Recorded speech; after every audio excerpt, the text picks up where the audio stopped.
Good morning, everyone. This is Melissa. Today is Thursday, August 14th. So yesterday, I flooded y'all with a bunch of TikTok videos that I listed on Facebook and Instagram.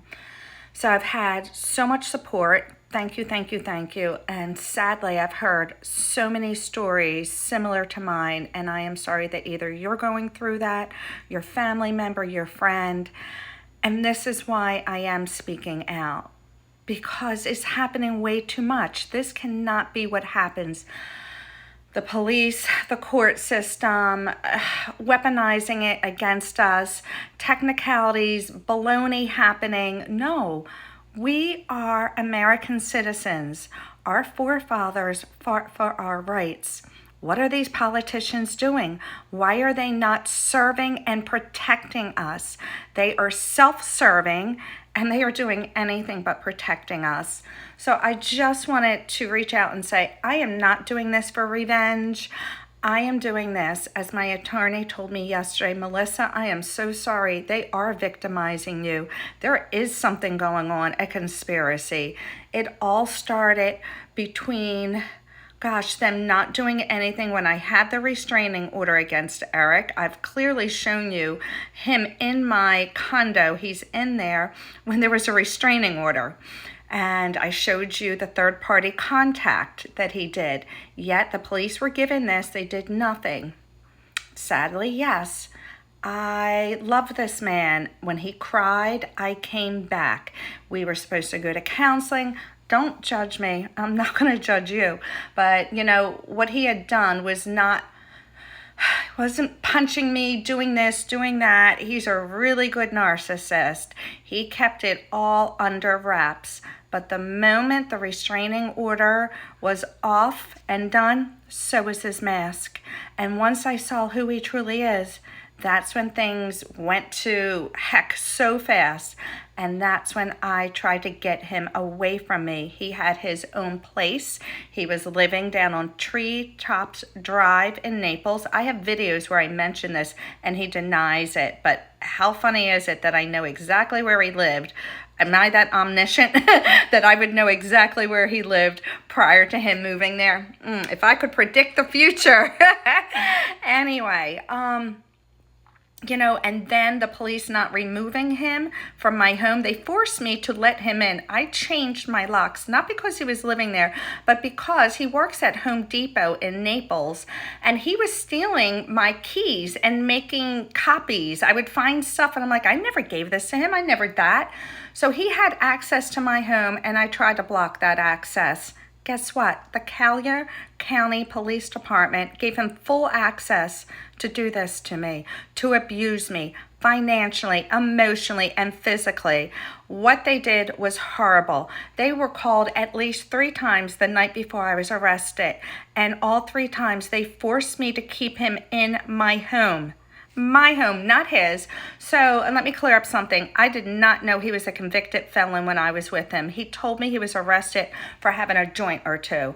In today's day and age, I don't smoke pot, but so many other people do. I am not judging you. It's legal, whatever, go for it.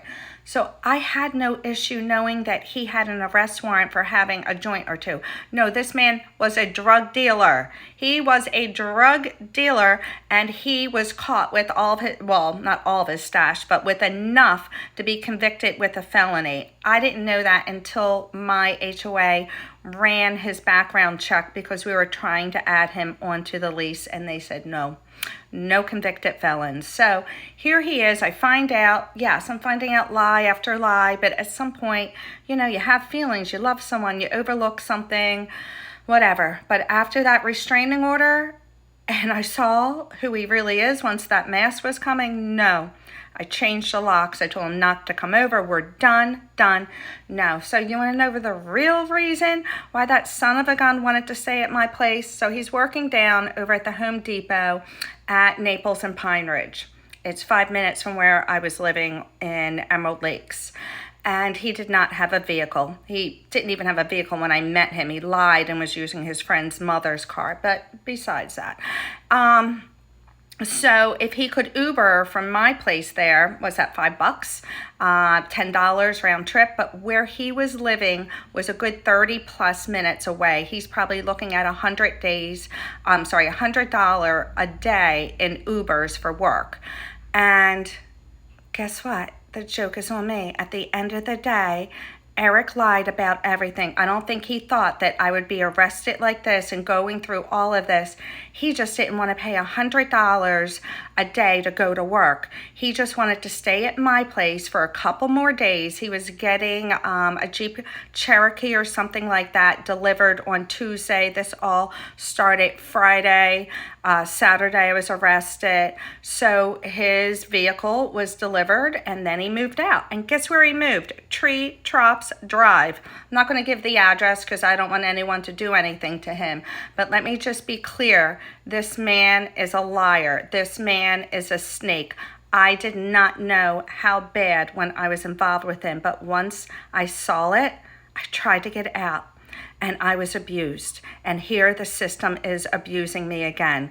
So yes, I have an attorney. Yes, my attorney knows I'm making TikToks. Yes, the system knows I never broke the no contact order between my phone records, his subpoenaed records, and no one has the original text. No one checked the metadata. But yet the ASA, Nicholas Morlock, went judge shopping to get a friendly judge to sign off on a horrible arrest warrant. He did that all just to make me look bad in court. And yeah, congratulations, it worked. But guess what? I was out the next day because we did have a very intelligent judge who saw through all the baloney that you were doing. And also just keep in mind that this ASA had just watched me testify in domestic violence court about Eric fraudulently doing text generators and manipulating records. He lied under oath when the judge asked him, "Is this your voice on the video?" And he said, "No, I don't know it." And the judge said, In fact, at the end of our DV hearing, the judge made it a point to say, "Thank you, Miss Sims. I know you were truthful." Eric didn't get that. So I know some people have reached out. They had some questions about why am I doing this and that. So just hope that I'm providing you with a little more information. And if you all can share this video, I would greatly appreciate it. I just don't understand why the no contact order charges are going through. You know, I don't believe the DV should be going through because Eric has shown who he is. He has fabricated evidence, and about a week or two before that, I get a number, a spoof phone number texted me that they're going to get me locked up in jail for a year. That did show up on my cell phone records. So everything that I say, I can back up with evidence. However, the state's attorney has no evidence of anything.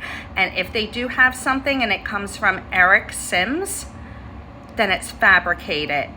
Everything about that man is a lie. Lie. Just keep following me. I have so much that I will just drop nuggets left and right if I have to, whatever to protect myself. And believe me, this isn't just for me. I'm standing up for you too. I have heard how many times this has happened to others. It needs to end. It needs to end with us. So thank you for watching all the way through. Have a beautiful and blessed day and be well.